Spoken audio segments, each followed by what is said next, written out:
poder ser ministrados por meio do Ministério do Louvor, em adoração ao nosso Deus, em espírito e em verdade, sem que nada possa de fato atrapalhar os nossos corações, a nossa adoração, uma adoração de fato pura e verdadeira. E eu espero que essa noite continue ainda sendo um momento de glorificar e de exaltar o nome de Deus. Eu não sei se você já teve essa curiosidade ou já tentou reconstruir a sua árvore genealógica. Eu, particularmente, em determinado momento, eu tentei reconstruir a árvore genealógica da minha família. E eu tinha um objetivo bem específico. Eu queria saber um pouco da história da minha família. Eu queria saber onde é que eles moraram, eu queria saber como foi que eles morreram, onde é que eles de fato viveram os seus nomes. Eu não conhecia, eu tinha essa curiosidade. E eu confesso que, porque foi em homenagem à minha tataravó. Além disso, eu descobri algumas outras coisas estranhas. Eu descobri que meu tataravô, melhor dizendo, o marido da minha tataravó Júlia, ele foi assassinado por engano. E muitas outras histórias eu consegui descobrir. Mas confesso que eu fiquei com gosto de querer saber um pouco mais. Provavelmente você aqui conhece muito mais da sua história, conhece muito mais da genealogia da sua família. E talvez teria muito mais coisas para contar a respeito da sua história, da história da sua família. Agora, sempre quando nós nos deparamos com um censo ou uma lista de nomes, ou especificamente aqui a genealogia na Bíblia, a pergunta que surge dentro ali de reflexão, onde nós queremos aprender um pouco mais sobre a palavra de Deus, ou de Deus nos falar por meio da sua palavra, é por que eu devo ler essa infinita lista de nomes. A gente começa o Evangelho de Mateus, e aí logo no versículo 2 até o versículo 16 existe uma lista de nomes que de fato nós muitas vezes pulamos, nós não compreendemos. Eu queria ser sincero com os irmãos. Quando nós não lemos as genealogias, ou o fato de não ler, ou de talvez não considerar importante a genealogia, é no mínimo não saber ou não entender sobre os seus propósitos, sobre o valor destas informações que de fato foram registradas na Escritura. Então a pergunta que surge, o clicker não chegou até a mim aqui, o passador. A pergunta que surge é: qual é o propósito das genealogias nos Evangelhos ou nas Escrituras? Qual é o propósito da genealogia de Jesus no Evangelho de Mateus? A resposta que eu poderia dar para vocês é a seguinte: mostrar que Jesus não é uma figura isolada na história. É mostrar que ele não é um inovador, uma pessoa que simplesmente existiu ou passou a existir ou passou a se contar sobre ele, mas é alguém que só pode ser adequadamente avaliado em termos de algo que já aconteceu. Então, quando nós lemos a genealogia, nós temos Mateus trazendo para o leitor, o judeu, uma legitimidade. Mateus, o evangelista, que está escrevendo o livro de Mateus, está legitimando a sua história.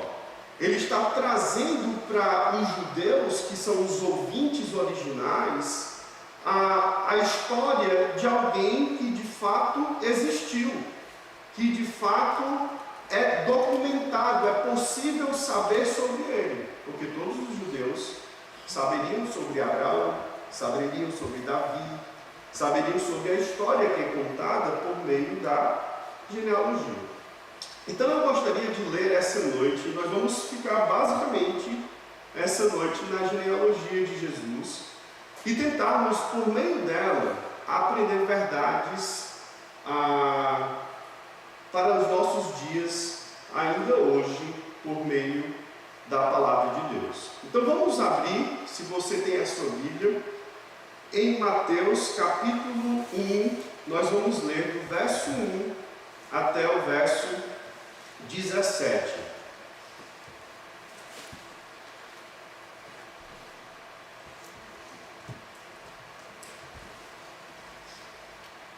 Diz assim então a palavra de Deus. Para aqueles que não têm sua Bíblia, vai ser projetado aí as passagens. Registro da genealogia de Jesus Cristo, filho de Davi, filho de Abraão.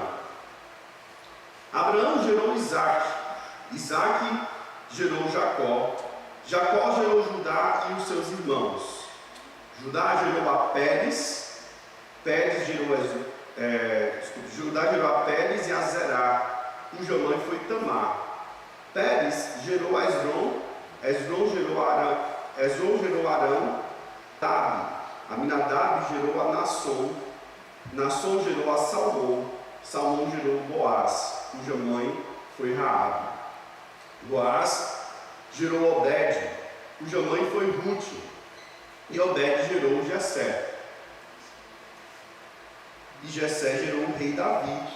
Davi gerou Salomão, cuja mãe tinha sido mulher de Urias.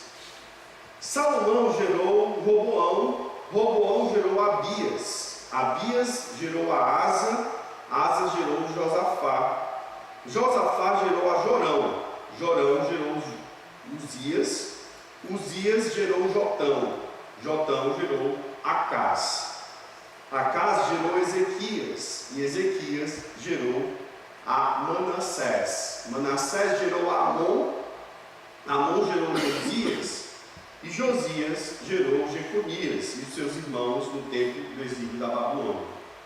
Depois do exílio na Babilônia, Jeconias gerou Salatiel, Salatiel gerou Zorobabel, Zorobabel gerou Abiúde, e Abiúde gerou Eliaquim, Eliaquim gerou Azor, Azor gerou a Sadoc, Sadoc gerou a Aquim, e Aquim gerou Eliúde, Eliúde gerou Eleazar, Eleazar gerou a Matã, Matã gerou Jacó, e Jacó gerou José, marido de Maria, do qual nasceu Jesus, que é chamado o Cristo. Assim, ao todo, houve 14 gerações de Abraão a Davi, 14 de Davi até o exílio na Babilônia, e 14 do exílio até Cristo. Vamos orar. Deus, muito obrigado, mais uma vez, pela tua palavra que aqui está aberta.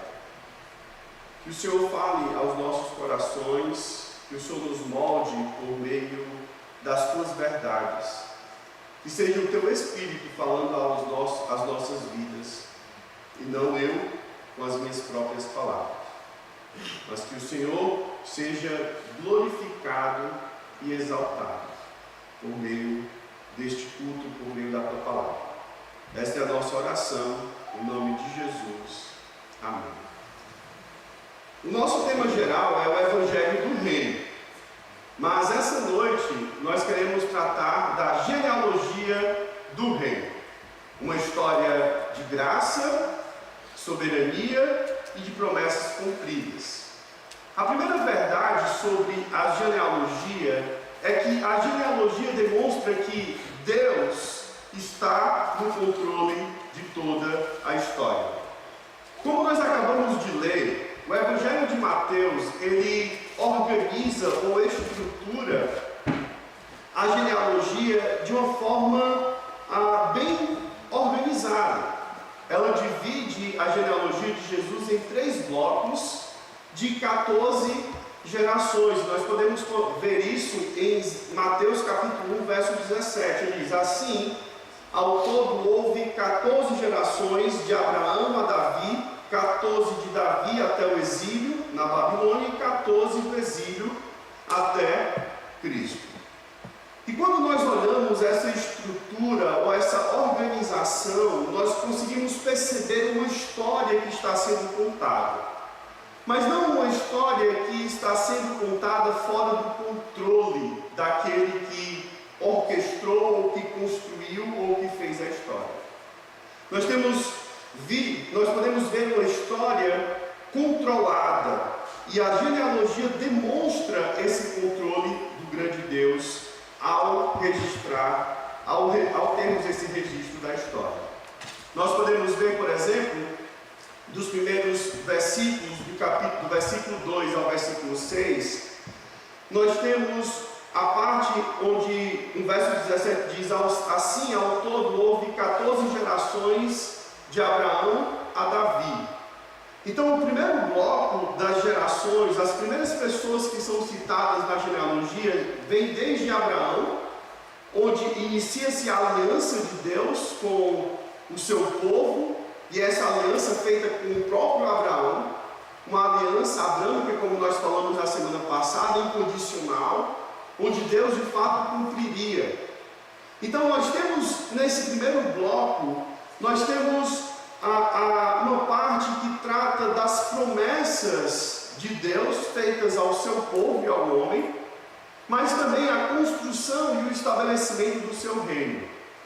Lembrando que a aliança de Deus feita com o homem, e principalmente a aliança abrâmica, trata-se de uma aliança em que o homem não está ativamente participando dela. Ele é fruto da ação do próprio Deus em cumprir a sua promessa. Lembre-se que a aliança naquela época era feita da seguinte forma: um animal ele era partido ao meio, então entre as entranhas daquele animal, aqueles que estavam para se comprometer em uma promessa, em uma aliança, em um tratado, iriam passar por esse animal.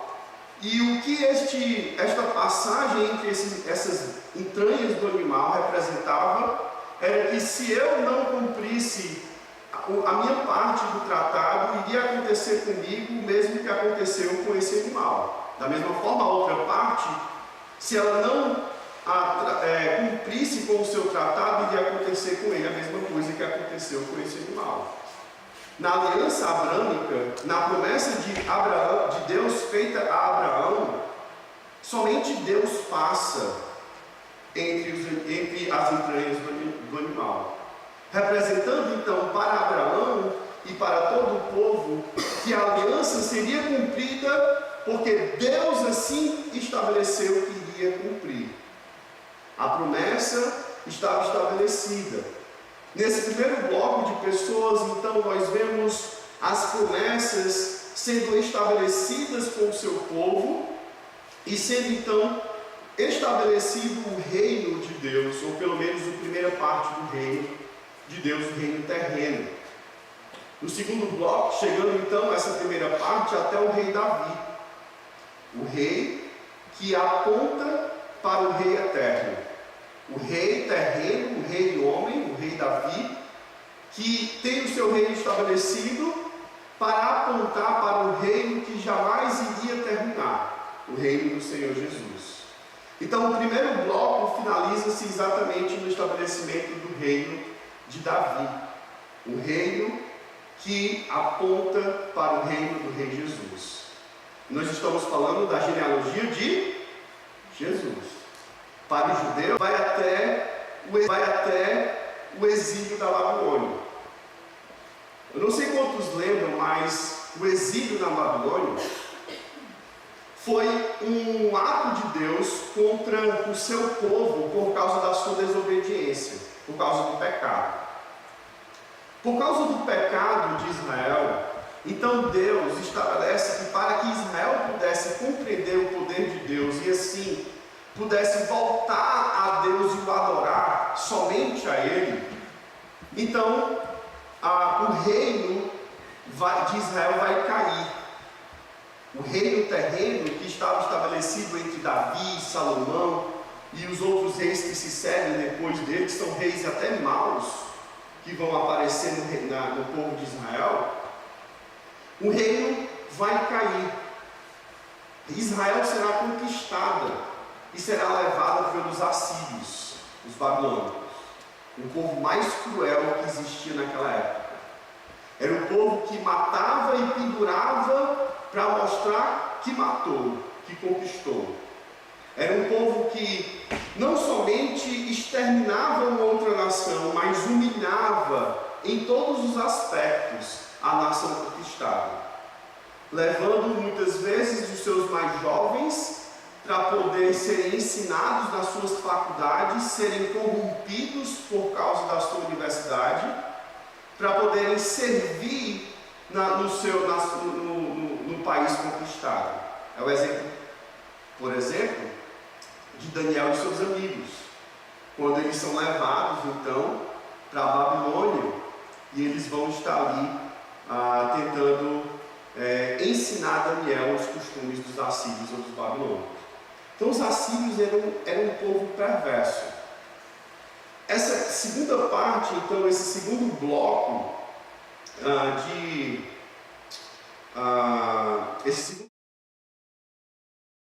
essas próximas 14 gerações que são citadas aqui, mostra desde o ápice do reino com Davi até o declínio do reino de Israel, quando Israel é conquistado pelos povos pela Babilônia. Eles vão ficar 70 anos ali escravos, eles vão ficar 70 anos longe do seu povo, longe da sua terra. Eles vão ficar 70 anos sem poder adorar a Deus na sua própria terra, na sua própria casa. É tanto que tem um dos cânticos que nós cantamos aqui, que é o Salmo 96, eu não sei quantos lembram, que é aquele cântico: cantai ao Senhor um cântico novo, cantai ao Senhor todas as terras. Me ajudem aí. Como é que é? Porque não é assim não. Mas é mais ou menos assim: cantai ao Senhor um cântico novo. Não é assim também não, né? Todas as terras cantai ao Senhor, bendizei o seu nome, proclamai a sua salvação. Muito obrigado.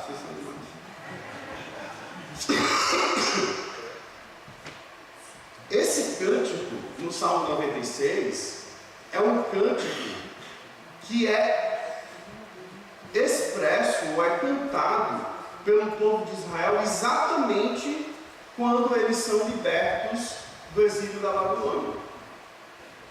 Exatamente quando eles são libertos, então, não Davi, porque esse cântico é um cântico de Davi, que também é cantado em outro momento em Crônicas, quando a harpa volta, mas não vamos falar sobre isso.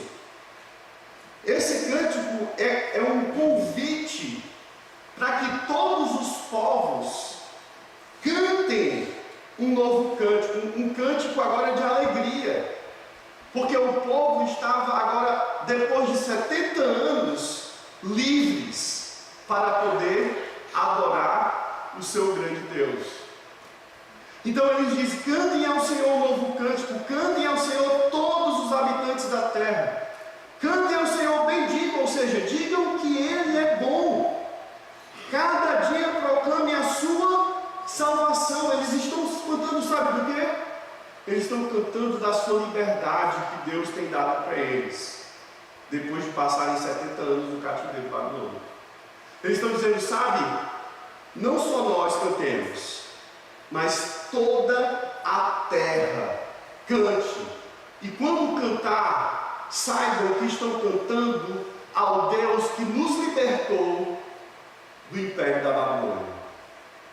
Todos precisam reconhecer e precisam se submeter e se ajoelhar diante desse Deus que nos salvou. Anuncie entre todos a sua glória. A genealogia, aqui em Mateus, nessa segunda parte, conta deste momento. Quando o judeu está escutando sobre isso e ele está vendo que Jesus está permanecendo nessa linhagem e que Deus estava preservando essa linhagem para que ele pudesse nascer, os judeus ainda mais estão agora eufóricos para saber sobre o que Mateus vai falar nesta carta. O que Mateus quer falar sobre esse Jesus? E a terceira parte dessa genealogia, que é as últimas 14 gerações, mostra um Deus que está iniciando um processo de restauração do seu reino. Porque o final desta genealogia finaliza com exatamente nada mais do que Jesus, o Cristo. Aquele que foi prometido, aquele que iria estabelecer o seu reino, e o reino que iria durar para todo o sempre. Essa organização, ela mostra a soberania de Deus na condução da história para o cumprimento das suas promessas. São muitos momentos, talvez, de muita alegria, de muita exaltação, porque parecia que Deus estava orquestrando todas as coisas para que o povo pudesse prosperar. Mas no meio dessa história, um período de escuridão, de trevas, onde as pessoas provavelmente não estavam entendendo ou compreendendo todos os desígnios de Deus. 70 anos escravos, longe, impedidos de ir e de vir. Mas essa genealogia nos conta a história de um Deus que tem orquestrado todas as coisas de forma soberana. Sabe uma outra curiosidade que esse arranjo nos traz e que para o judeu fazia todo sentido? Para a gente não faz muito sentido, porque nós não trabalhamos com essa parte de números ou da numerologia, os estudos dos números. Mas para o judeu, os nomes, eles tinham significados fortes e importantes, relacionados tanto com a promessa de Deus dada àquela pessoa, como o desejo dos seus pais, do seu filho, alcançar estas coisas. E é interessante, quando nós estudamos, é que existe um símbolo que é observado no hebraico para o nome de Davi, que é Dawid. Dawid é esse nomezinho aqui, ó. Esse aqui é o nome hebraico, Dawid, né? Está aqui escrito, transliterado, como se pronuncia. Né? Então, para o judeu ou no hebraico, o valor numérico do nome Davi é exatamente 14. E nós temos 3 blocos de 14 gerações, onde Davi é a parte do meio, e Cristo, que é o rei, que vem substituir ou vem estabelecer de forma definitiva o seu reino, Cristo é o segundo Davi, vamos dizer assim. Isso é um símbolo que Mateus, entre linhas, está mostrando ou está dizendo para o seu povo ali, os judeus. Sabe o que esse símbolo sugere? Sugere que Mateus, de fato, estava falando sobre o filho de Davi. Lembra que o verso 1 diz: registro da genealogia de Jesus Cristo, filho de Davi, filho de Abraão. Todas as informações, todos os detalhes, uma riqueza na estrutura, perfeitas combinações, detalhes importantíssimos ainda hoje para a genealogia de Jesus no Evangelho de Mateus. Não é verdade? Então,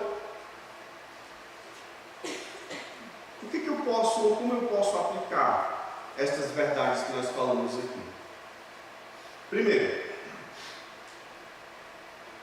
Deus está cuidando de todos os detalhes da história. Todos. Todos os detalhes da história Deus está cuidando. Logo, busque conhecer as verdades que vêm dele. Essa é uma aplicação que podemos tirar da genealogia. Se em apenas uma lista de nomes podemos citar algumas verdades importantes aqui sobre esta lista, nós podemos de fato concluir que Deus está cuidando de toda a história, de todos os detalhes, os mínimos detalhes. O fio de cabelo que cai da sua cabeça, Deus está cuidando, para que as suas promessas sejam cumpridas. Sabe a segunda aplicação? Se Deus tem cuidado de toda a história, Ele também tem cuidado da sua história. E é preciso crer. E eu não sei qual é a sua história. Eu não sei o que você tem vivido ou como você tem vivido. Do passado até hoje. E muito menos eu sei qual será a sua história amanhã. Eu não sei a minha história, mas Deus sabe. E Ele cuida de cada detalhe para a sua própria glória, para o seu próprio louvor. Amém? A segunda lição da genealogia evidencia a graça divina de Deus, que usa pessoas falhas para cumprir os seus propósitos. Meus irmãos, quando nós pensamos na graça de Deus, pensar na graça de Deus, a parte de Deus, não é possível. Porque o que é graça? Graça é um favor imerecido de Deus por nós. Graça é quando Deus nos dá ou derrama sobre nós um amor imerecido, um amor que nós não merecemos. E constantemente Deus derrama essa graça sobre nós. Muitas vezes nós temos uma falsa impressão de que nós merecemos alguma coisa.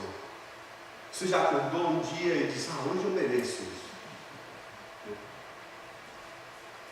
Nós temos essa falsa impressão. Da mesma forma, para ser justo, né? Às vezes também a gente acorda dizendo assim: mas eu não mereço tudo isso. Mas, de forma geral, a nossa tendência é achar que nós merecemos algo.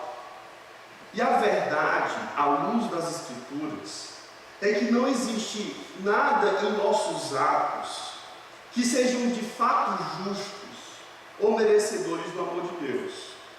Então, quando pensamos no amor de Deus a nós, precisamos compreender de forma definitiva que este amor de Deus por nós é pura graça.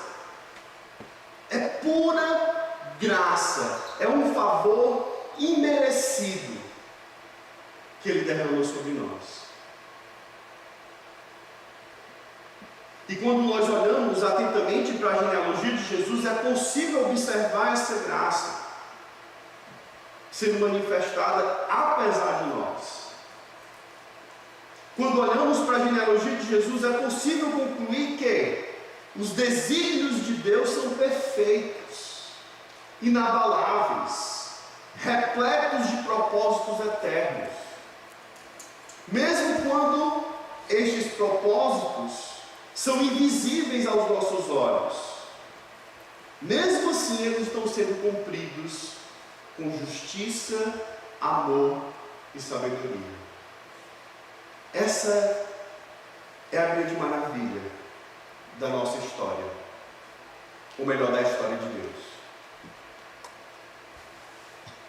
Dentro dos seus desígnios, dentro da sua vontade soberana, dentro do seu desejo perfeito, inabalável, dentro dos seus propósitos, Deus, Ele está cumprindo com justiça e amor e sabedoria tudo o que é preciso ser cumprido em nossas vidas, apesar de nós. E quando nós olhamos a genealogia, nós olhamos, por exemplo, a pessoas que são citadas na genealogia que aparentemente não faz nenhum sentido, porque a genealogia ela era composta geralmente somente com a lista de homens. Se não fosse apenas lista de homens, a genealogia deveria ter no mínimo, ou no máximo, o nome das grandes matriarcas, como Sara, Rebeca, Lia. Mas sabe o que Mateus nos traz aqui? Tamar, Raabe, Ruth e Batseba. Para quem não pegou aqui as referências, Tamar, que está na genealogia aqui, atraiu o seu sogro para um relacionamento incestuoso, em Gênesis 38. Ela era a esposa do filho de Judá, e aí o filho morreu, e aí Judá prometeu um novo marido para ela, ele não cumpriu, ela se disfarçou de uma prostituta e teve relações sexuais com Judá. E assim, Tamar foi mãe de Pérez. E de Pérez, Esdrom, Arão, e aí até chegar a Davi. Temos uma mulher que praticou o pecado, falhou diante de Deus na genealogia de Jesus. Raabe, uma prostituta, ela mentiu para salvar os espiões e juntou-se posteriormente aos israelitas em Josué 2,5, provavelmente abandonando o seu antigo estilo de vida. Mas Raabe, que é citada aqui no texto, é a mãe de Boaz. Se você contar Raabe, mãe de Boaz, aí tem Obed, cuja mãe foi Ruth, aí tem Jessé, gerou Davi. Então, Raabe é uma bisavó, tataravó de Davi, uma prostituta. Ruth é uma estrangeira, não era nem do povo de Israel, uma moabita. Ela faz parte da história do nosso Senhor Jesus. Batseba, não é citado o nome de Batseba, mas é citada entre linhas. No verso 6, Davi gerou a Salomão, cuja mãe tinha sido mulher de Urias. Quem lembra a história? Batseba era casado com Urias, que era um soldado de Davi.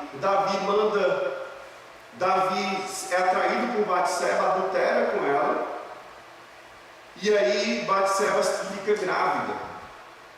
E aí, por causa disso, para tentar esconder a gravidez, manda Urias para a frente da batalha, para matar Urias. Urias então é morto, e Davi acha que o seu pecado seria encoberto. Nós temos na genealogia de Jesus algo inesperado, não é verdade? Mateus está revelando algo sobre as estranhas e inesperadas obras da providência que estão em preparação para o Messias, e que aponta para a inesperada, mas providencial concepção de Jesus através de Maria. Sabe o que nós podemos aprender aqui? sobre a graça de Deus. E sabe o que nós podemos aprender da graça de Deus? É que ela triunfa sobre a desonra humana. A graça de Deus, ela tem vitória, ela triunfa, ela vence, apesar de nós. Sabe o que mais? Isso pode nos alegrar. Deus não escolhe os puros segundo os padrões humanos, mas transforma a vida e as insere no seu plano eterno. Isso não te traz alegria? Ou esperança? Porque quem de nós aqui seria melhor do que Raabe, do que Ruth, do que Tamar, do que Batseba? E nós estamos aqui hoje. Deus, na sua graça, Ele nos usa. Mesmo diante dos nossos pecados, Ele graciosamente nos ama. Porque talvez você nunca adulterou, talvez você nunca mentiu, mas uma coisa é certa: você já pecou contra o Senhor. E isso seria suficiente para o amor de Deus ser imerecido, tanto a você quanto a mim. O nosso pecado nos afasta de Deus. E por último, a genealogia revela a fidelidade de Deus à sua promessa.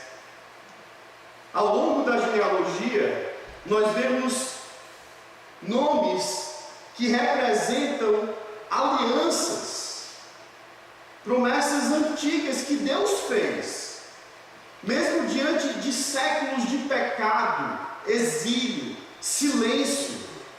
Sabe o que nós podemos ver na genealogia?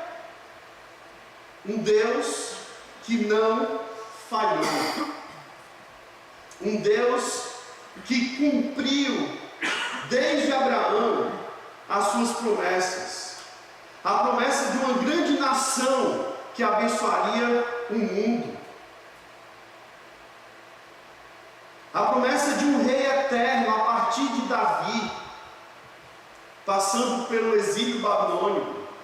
Deus não abandonou o seu plano. Deus não abandonou o seu plano. Mateus de 1 a 17 é mais do que uma lista. É o testemunho de Deus que cumpre o que promete. Mesmo que demore gerações. Deus prometeu a Abraão uma descendência que abençoaria todas as nações. Jesus é essa bênção. Deus prometeu a Davi um rei eterno. Deus prometeu a Davi um rei eterno. Jesus é esse rei. Mesmo no exílio, a fase mais escura, talvez, de Israel, Deus não quebrou a sua aliança. Ele preservou a linhagem de Cristo. Logo, a genealogia de Jesus aqui revela um Deus fiel, um Deus que cumpre as suas promessas.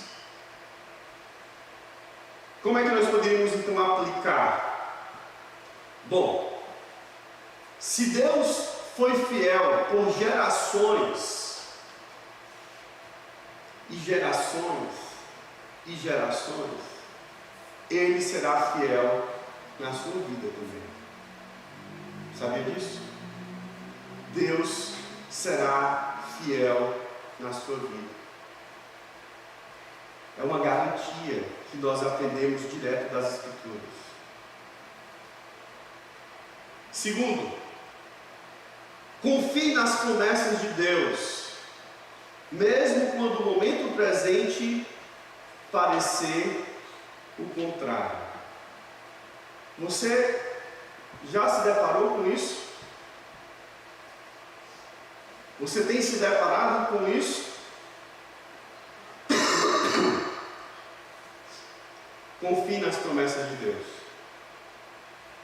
mesmo quando tudo parecer escuro. E por último, o Natal, que é o nascimento de Cristo, é a maior prova de que Deus cumpre o que diz. Amém?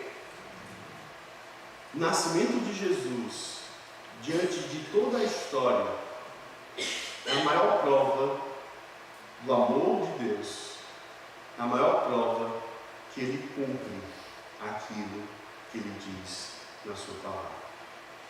Eu não sei no que você acredita. Eu não sei onde é que você baseia a sua vida. Eu sei onde diariamente eu tento, com minhas falhas, centrar a minha vida. É na palavra de Deus. Porque nela eu tenho as verdades sobre Ele. Porque nela nós aprendemos que temos um Deus que nos ama, um Deus fiel e um Deus que cumpre as suas promessas. Como igreja a gente possa viver essas verdades